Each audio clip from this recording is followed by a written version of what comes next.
कि गो रक्षा से एक इसको धार्मिक मुद्दे जैसा लिया जाता है, जबकि हकीकत ये है कि गाय के वैज्ञानिक पक्ष को यदि हम देखेंगे तो संसार की सारी बीमारियों की और भारत के सोने की चिड़िया बनने में जो गाय का योगदान था उसको यदि हम देखें तो वैज्ञानिक पक्ष गाय का यह है कि गो आधारित खेती हो जाए और कृषि आधारित अर्थव्यवस्था हो जाए तो यह भारत पुनः सारे कर्जों का, विश्व का जो आज कर्जदार बन चुका है भारत, इसको खत्म करके भारत विश्व की नंबर 1 अर्थव्यवस्था फिर बन सकता है और यह क्षमता गाय में है। इसके अलावा अन्य भी कई मुद्दे हैं, लेकिन मैं भी इस बात को यहीं समाप्त करूंगा। कई प्रश्न उठेंगे तो उसका उत्तर दूंगा। धन्यवाद।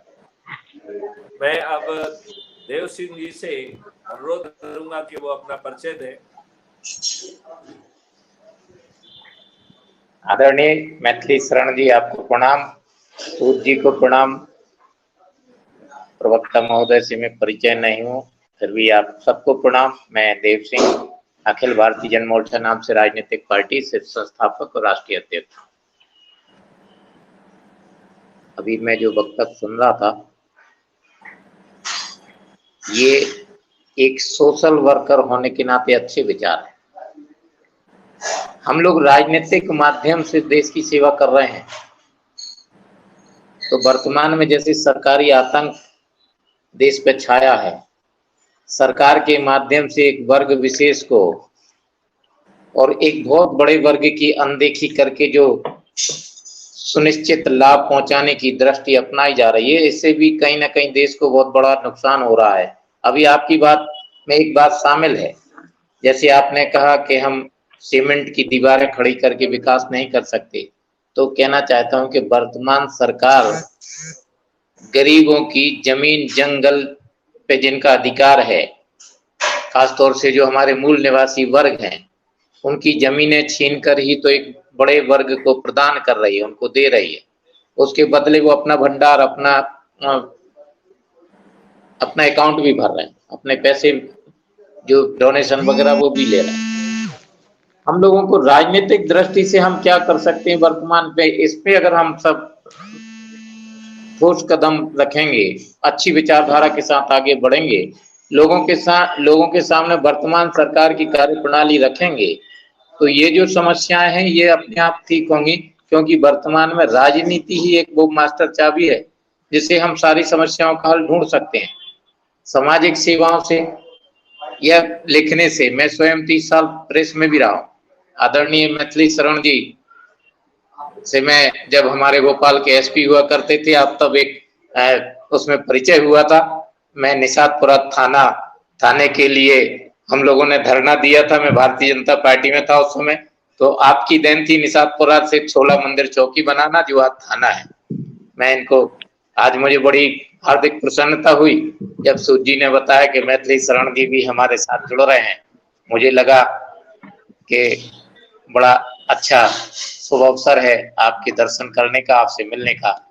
और मैं कहना चाहूंगा मैथिली शरण जी आपसे कि मैं आपसे एक बार जरूर भेंट करना चाहूंगा, क्योंकि मेरा मानना केवल ऐसा है, आप भी जानते हैं बहुत बड़े प्रशासनिक लेवल पर आप रहे हैं, मध्य प्रदेश के डीजी रहे हैं। आपके नेतृत्व में, आपके शासन काल में, प्रशासन में जिस प्रकार मध्य प्रदेश अपराध मुक्ति की ओर बढ़ा था, आज वो चरम सीमा पर फिर से पहुंच गया है। आपकी कार्यप्रणाली से प्रशासन भी घबराता था, प्रशासन को भी मालूम था कि मैथिली शरण जी ये बात नहीं मानने वाले। आपने वो किया जो जनता के हित में था, और अब आप राजनीतिक मैदान में आए, इसके लिए मैं आपको पुनः प्रणाम करता हूं। कहना चाहता हूं कि हम लोग सब ये सारी बातें भूल जाएं। मुझे भी आदरणीय KN गोविंदाचार्य जी बहुत अच्छे से जानते हैं, मैं भी उनको बहुत अच्छे से जानता हूं, कई बार दिल्ली में मुलाकात होती रहती है। और उन्होंने बहुत पहले एक स्वाभिमान संगठन के नाम से जो कार्यक्रम चलाया था कर्नाटका में, उसमें मैंने काफी अच्छी अपनी जो भागीदारी थी वो की। आज भी मिलता रहता हूं, परंतु देखने में ये आ रहा है कि हम सब केवल कह के चाहे कि नहीं, जो देश की समस्याएं हैं वो उनका निदान हो जाए, ये संभव नहीं है। जैसे हम लोग जिस माध्यम से चल रहे हैं कि राजनीति के माध्यम से ही हम इन समस्याओं का निराकरण कर सकते हैं। मैं और कुछ इसमें मानता नहीं।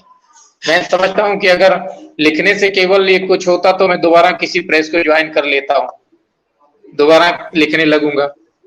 तो लिखने से नहीं, हम लोग राजनीतिक विचारधारा के साथ देश की सेवा करने के लिए आगे बढ़े। मैं आप सबसे यही निवेदन करूंगा।